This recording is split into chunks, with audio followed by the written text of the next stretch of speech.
suami saya itu kan waktu itu pengen kerja, sampai bingung pengen kerja apa ya gitu. Terus ya itu saya sebagai istri gimana harus mensupport suami. Ya mungkin dulu masih awal-awal nikah tuh masih sering berantem. Dan ya memang benar, pasangan yang berantem itu rezekinya jauh. Dan pasangan yang rukun itu rezekinya insya Allah lancar. Jadi ini ya rezekinya pasangan yang bisa saling menerima, rezekinya pasangan yang bisa akur, rezekinya pasangan yang bisa saling support. Oh kalau omsetnya banyak mas, kalau keuntungan 1 bulan itu sekitar 40 juta. Saya total dari 1 bulannya itu. Kalau omsetnya ya pasti ratusan juta. Karena penjualannya setiap hari aja 3 kintal bawang per hari. Kita syukuri aja apa yang sudah Allah berikan kepada saya, berarti itulah yang harus dijalani. Jadi kita tuh lebih kayak menerima, jangan menolak. Saya orangnya nggak terlalu berambisi mas kalau dunia. Yang penting Allah ridho gitu aja.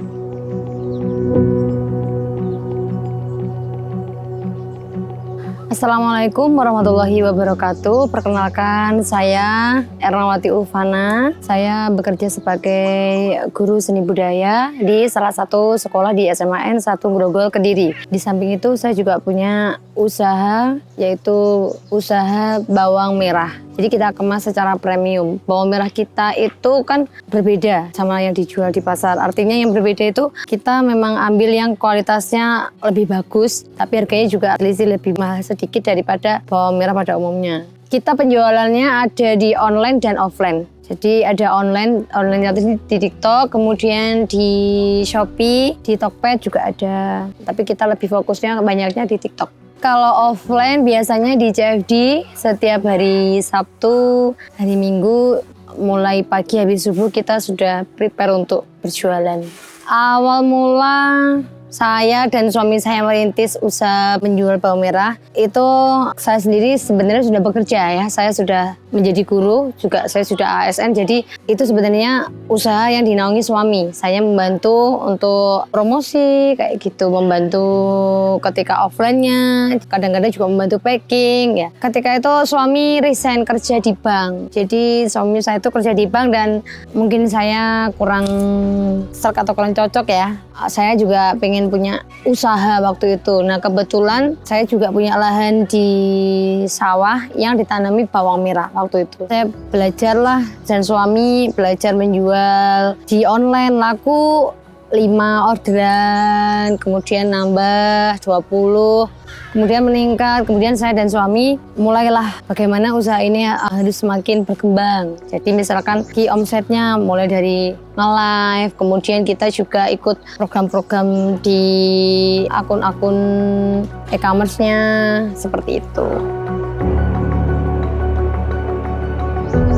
Online pernah pertama itu 5 mas, saya masih ingat. Dan kita belum bisa packing sama sekali. Dulu awalnya masih kita ditaruh kantong plastik gitu. Jadi kita nggak tahu ternyata tuh harus di packing kardus dengan rapi. Akhirnya alhamdulillah sekarang pesanan sudah banyak, pelanggan di daerah Jawa Barat, Sulawesi, Kalimantan tuh juga banyak. Jadi kita mengutamakan kepercayaan. Bawang merah yang kita kirim tuh kalau kita ngomong kecil ya yang kita kirim kecil. Kalau kita promosinya sedang, yang kita kirim juga sedang. Jadi pelanggan kita selalu repeat order. Bawang merah itu kan rentan busuk ketika dia lembab. Di dalam bawang merah kan ada struktur airnya. Kalau lembab dia busuk. Jadi harus ada ventilasi udaranya. Perjalanan usaha penjualan bawang merah tuh mulai puasa tahun 2024. Ya saya masih ingat itu waktu puasa. Saya naik motor ke grosir, saya belanja. Tapi saya nggak langsung berjualan bawang merah. Saya waktu itu berjualan cabai. Terus kemudian ternyata cabai itu nggak efisien karena cabai itu nggak bisa bertahan lama. 1 minggu tuh kita kirim ke daerah luar Jawa tuh udah nggak bisa bertahan, busuk. Akhirnya kita berpikir barang apa yang bisa dijual, yang setiap hari dibutuhkan orang dan bisa tahan lama. Kita menemukan ternyata kayaknya bawang merah bisa bertahan sampai 1 bulan 2 bulan. Akhirnya kita putuskan untuk fokus satu produk. bawang merah, ada juga bawang putih, tapi kita lebih fokusnya ke bawang merah. Kalau di dalam usaha Rojo Bawang, usaha saya dan suami, peran saya itu lebih membantu mensupport suami saya. Karena saya juga punya pekerjaan yang utama, yaitu menjadi guru. Jadi tanggung jawab saya itu juga besar. Menjadi guru kan tanggung jawabnya besar ya Mas ya.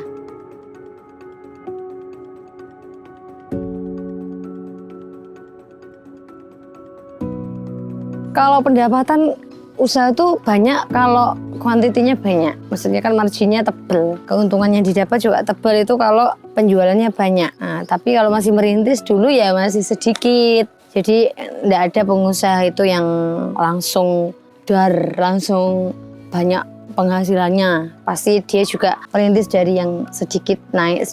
Intinya konsisten lah. Kalau guru kan gaji tetap ya. Kalau menjadi guru nggak bisa, ya gajinya segitu aja. Kalau sekarang penghasilan ya pasti banyak, lebih ke usaha saya. Oh kalau omsetnya banyak Mas. Kalau keuntungan 1 bulan itu sekitar 40 juta. Saya total dari 1 bulannya itu. Kalau omsetnya ya pasti ratusan juta. Karena penjualannya setiap hari aja 3 kintal bawang per hari. Strategi penjualannya kita lebih ke online. Kita yang pertama promosi. Yang kedua kita ke kepercayaan masyarakat. Jangan sampai menjadi penjual yang tidak amanah. Artinya ketika kita promosinya bawang merahnya kecil, ya dikirim yang kecil. Ketika promosinya besar, ya dikirim yang besar. Jangan promosinya besar yang dikirim kecil, kayak gitu. Kemudian ada product value. Product value itu produk apa yang tidak ada di pasar. Itu hanya ada di toko kami dan ibu-ibu pelanggan kami itu bisa mendapatkannya. Bawang merah yang ada daunnya. Itu kan unik banget ya. Dan itu ketahanannya lama, lebih awet dibandingkan bawang merah yang sudah dipotong daunnya. Dan itu tidak ada di pasar. Jadi mungkin ada 1-2 orang yang menjual, tapi hampir tidak ada di pasar-pasar. Pada umumnya susah dicari. Kita menjual itu produk best sellernya kami, yaitu produk bawang merah premium yang ada daunnya.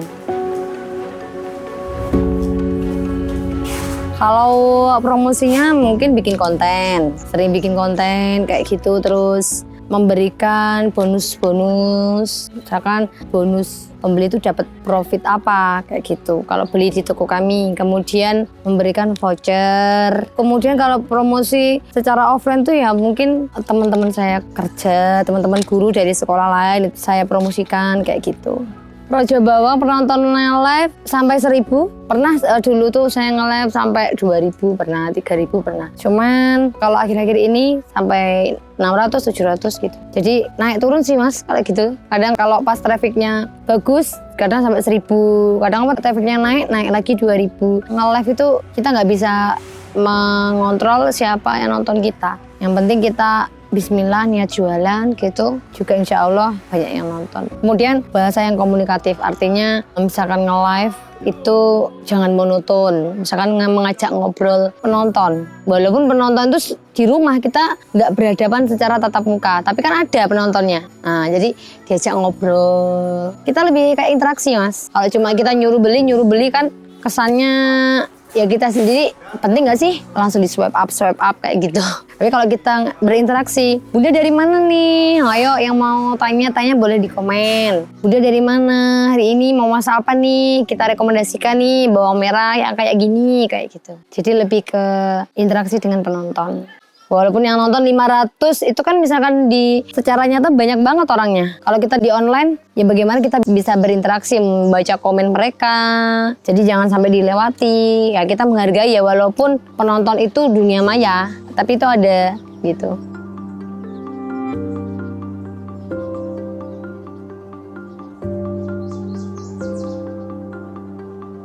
Harus ngelakoni apa? Iya memang ada target ya, kita setiap hari pasti ada target karena kita juga punya karyawan. Cuman kita tidak terlalu berambisi, kita usaha dulu semaksimal mungkin bagaimana mendapatkan penjualan yang maksimal. Tapi kita juga nggak berambisi untuk harus banyak kayak gitu. Jadi nggak terlalu berambisi. Ya pastinya kita setiap hari berdoa untuk usaha kita. Itu insya Allah luar biasa. Jadi nggak hanya usaha aja, ketika saya sholat, saya mendoakan suami saya, seperti itu. Kalau bentuk bakti suami ya bisa jadi ya Mas ya. Mungkin lebih nggak sering berantem sih. Jadi kalau pengen usahanya lancar tuh pasangan tuh kuncinya jangan sering berantem, harus akur biar rezekinya nggak takut. Jadi saya sampai berebes Mas.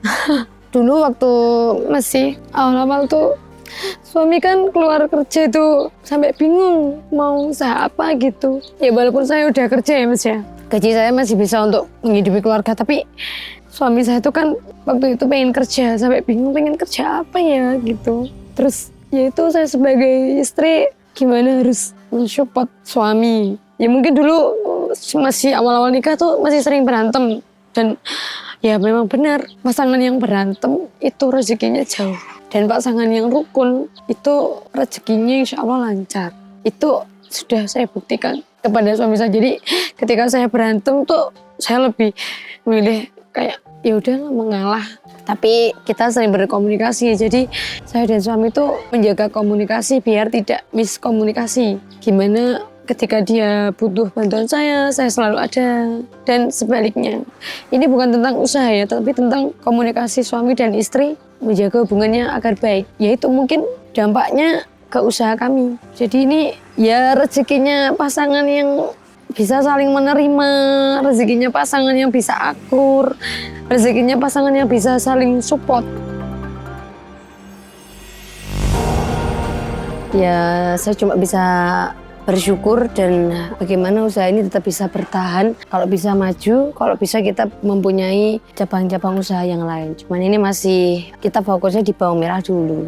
Ya walaupun di Grogol ini desa yang terpencil ya, tapi mulai berkembang ya. Di daerah kami itu banyak petani bawang merah, banyak yang tanam bawang merah juga. Makanya kayaknya lebih cocok untuk menjual bawang merah.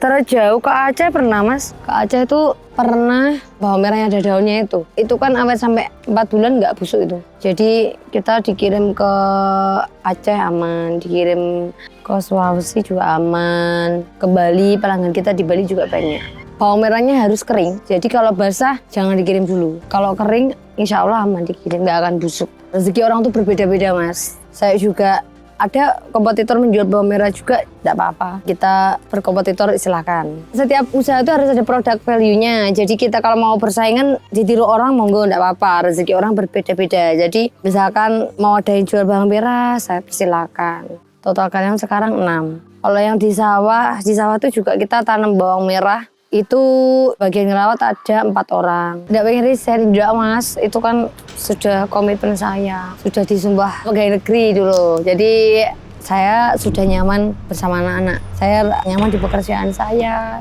nyaman bersamai mereka. Jadi eman kalau saya melepaskan juga. Karena saya lebih ke manfaatnya sih untuk anak-anak. Jadi saya bisa berbagi ilmu, terus kemudian saya bisa mengerti parenting anak. Ternyata di sekolah tuh banyak anak-anak yang seperti ini, yang seperti ini, yang seperti ini. Karakter anak berbeda-beda. Itu sangat penting untuk saya. Misalkan menghadapi siswa seperti ini kan berbeda-beda. Nah, kemudian bisa dekat dengan mereka dan mereka itu adalah tetangga saya semua. Menjalin sosial yang baik dengan tetangga. Hidup itu tidak melulu tentang uang Mas. Jadi ada kalanya saya butuh kenyamanan. Kemudian saya bersama anak-anak itu lebih awet muda karena masih berasa sekolah terus ya. Jadi saya nggak mungkin rela untuk melepas mereka. Kasihan juga kan anak-anak saya misalkan ada masalah, saya bisa membantu mereka. Masalah di sekolah atau masalah di rumah kayak gitu. Sebisa mungkin saya membagi waktu saya untuk anak-anak dan untuk keluarga saya. Jadi harus balance biar tidak menjumpang. Saya kan menikah dengan suami sudah menjadi guru, jadi suami sudah menerima, nggak protes. Itu memang lillahi ta'ala, memang saya niati untuk mengabdi untuk anak-anak.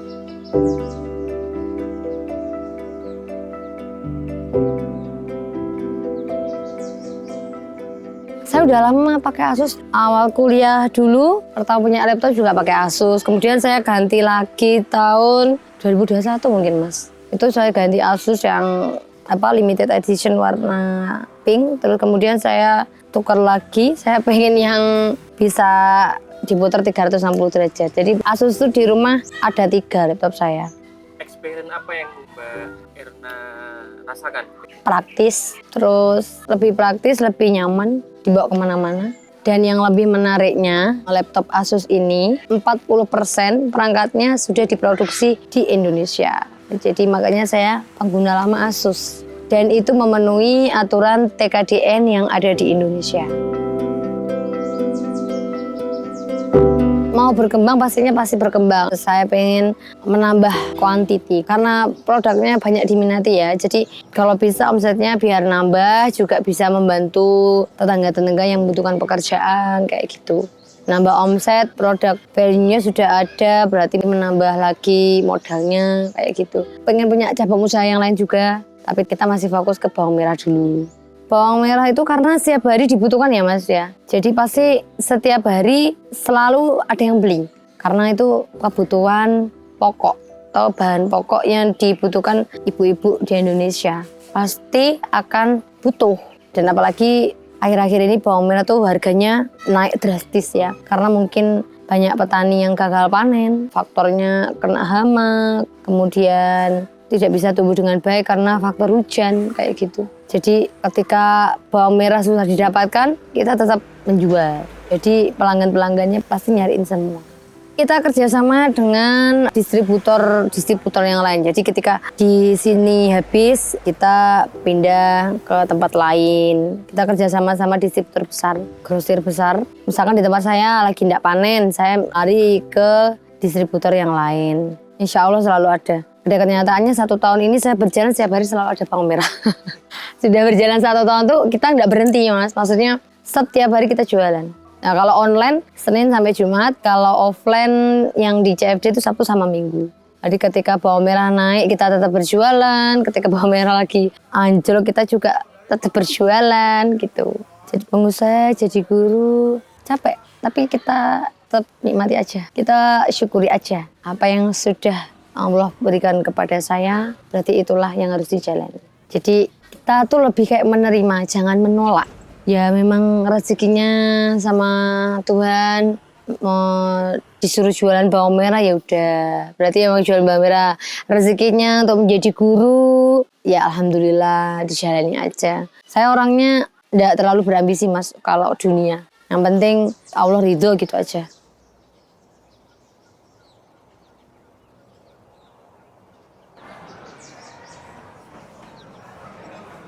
Sebelum saya menjadi guru ya, yang seperti jenengan saksikan sekarang, saya belum punya usaha. Saya adalah seorang penyanyi dangdut yang menyanyi di atas panggung. Nah, saya menyanyi mulai dari SMP kelas 3. Lo ikut lomba-lomba dari kecil, dari SD. Kelas 6 SD itu saya udah nyanyi, ya udah manggung, saya ingat. Saya jadi penyanyi qasidah waktu itu. Kemudian setelah menjadi penyanyi qasidah, saya merambah lagi ke penyanyi elektron, kemudian penyanyi orkes. Setelah lulus SMA, saya memutuskan untuk ambil jurusan Sendra Tasik, seni tari, drama, dan musik. Saya fokus di musiknya. Saya kuliah di Universitas Negeri Surabaya. Nah, disitulah saya mulai mengasah bakat saya di bidang tarik suara. Selain saya mengenyam pendidikan di bidang seni, saya juga menyanyi dari panggung ke panggung. Jadi kuliah sambil bekerja. Jadi sudah biasa sekarang bekerja sambil buka usaha.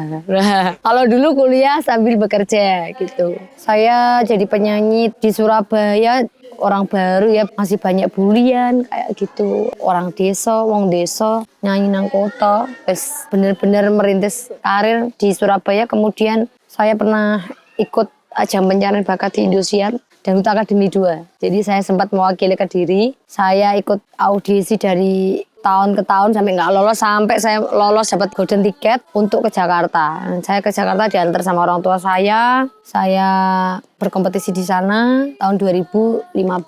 Itu saya semester akhir. Saya belum jadi guru waktu itu. Saya sampai 15 besar. Itu saya dibiayai sampai menjual sawah. Bapak saya sampai menjual sawah. Menjual sawah itu untuk biaya mendukung. Jadi ketik SMS itu loh Mas. Yang jangan lupa ketik DS pasti Erna kayak gitu loh. Itu ternyata di rumah, saya kan nggak tahu. Saya kan di Jakarta waktu itu. Ternyata setiap hari saya tampil itu uang dari penjualan sawah habis untuk membantu saya biar nggak tereliminasi. Sawah saya dijual hampir 400 juta. 1 minggu kan tampilnya 1 kali. Itu 1 kali tampil tuh saya habis hampir 40 juta. buat SMS mendukung saya biar anaknya tidak tereliminasi sampai segitunya. Dan setelah tereliminasi pulang saya nggak kuat nangis Mas. Ternyata almarhum bapak saya tuh sebaik itu gitu. Tapi orang-orang kan nggak tahu. Orang-orang kan nggak tahu taunya Erna adalah artis gitu kan. Waktu itu Erna sudah terkenal, sekarang jadi artis gitu kan ya. Padahal orang tua saya tuh kayak gitu, di belakang saya yang mensupport saya waktu itu. Kayak gitu, nggak tahu orang-orang. Taunya waktu itu saya sudah jadi bintang tamu, nyanyi ke panggung. Bayarannya sudah banyak, kayak gitu. Enak ya saya jadi artis, padahal perjuangan kedua orang tua saya tuh kayak gitu. Nah alhamdulillah setelah itu pulang dari Jakarta, saya memutuskan untuk tidak meneruskan karir saya di Jakarta. Karena waktu itu saya semester akhir skripsi kan, saya pulang ke Surabaya. Kemudian 6 bulan setelah saya pulang tuh bapak saya meninggal. Dalam hati saya harus menyelesaikan pendidikan saya. Waktu itu saya nggak mengejar karir, saya fokus sama kuliah saya penelitian, saya sidang, saya revisi, saya jalani semua. Tetap sambil saya nyanyi, sambil saya cari uang. Waktu itu akhirnya saya melanjutkan pendidikan saya sampai lulus. Saya setelah lulus, kemudian saya lulus saya masih nyanyi tapi sambil saya mencoba ngelamar jadi guru honorer. Saya coba, ternyata saya keterima sekolah negeri di Surabaya. Ya akhirnya saya ngajar juga waktu itu sambil nyanyi. Jadi kehidupan ini tuh kayaknya bener-bener penuh perjuangan Mas kalau diceritakan ya. Jadi saya ngajar pagi, malam saya nyanyi. Kalau diajarkan insya Allah saya tidak pernah. Cuman pandangan masyarakat itu memang agak kurang baik ya terhadap penyanyi dangdut. Padahal nggak semua penyanyi dangdut itu seperti itu. Ya menjual goyangannya, yang menjual pakaiannya kayak gitu. Nggak semua seperti itu ya. Saya tetap pada norma kesopanan. Saya belum jadi guru waktu itu saya nyanyi, pagi ngajar, malam nyanyi. Jadi saya tetap menjaga pakaian saya karena saya seorang guru waktu itu. Kalau nyanyi itu ya pasti pengen. Cuman untuk di saat ini di usia saya yang 33 tahun, kayaknya enggak deh. Maksudnya saya lebih fokus sama tugas saya sebagai guru. Jadi kayaknya kok antara penyanyi dangdut dan guru itu bertolak belakang. Jadi kurang cocok. Satunya guru yang disegani masyarakat, sedangkan penyanyi dangdut yang dipandang kurang baik. Ya saya memilih salah satunya ya. Jadi daripada nanti saya harus mendapat cemoohan orang, oh masa guru nyanyi geol-geol di atas panggung ya, itu saya menjaga itu. Terus kemudian saya juga sudah menikah, kayak sepertinya saya juga menjaga suami saya. Mungkin nanti takutnya cemburu kalau kayak gitu ya, mungkin saya nyanyi kecemburuan sosial atau gimana kayak gitu. Jadi ya inilah jalannya, saya harus menjadi guru dan sekarang membantu suami saya berkecimpung di usaha bawang merah gitu. Guru itu pekerjaan yang mulia Mas, jadi jangan dilihat gajinya tapi dilihat perjuangannya. Gajinya segitu-gitu aja kalau guru, nggak akan bisa naik. Ngawalinya yang pertama jangan gengsi, jangan malu. Menjual produk apapun asalkan halal, asalkan diridhoi oleh Tuhan, berkah kayak gitu. Jangan malu melakukan apapun yang sudah ditakdirkan oleh Allah, itu dijalani aja. Dan jangan lupa berdoa. Doa saya, doa sapu jagat itu selalu. Kemudian sama sholawat Nabi itu jangan sampai ketinggalan. Saya Erna, owner dari Rojo Bawang Grosir yang beralamatkan di Jalan Raya Bulusari. Saya ucapkan terima kasih. Wassalamualaikum warahmatullahi wabarakatuh. Terima kasih.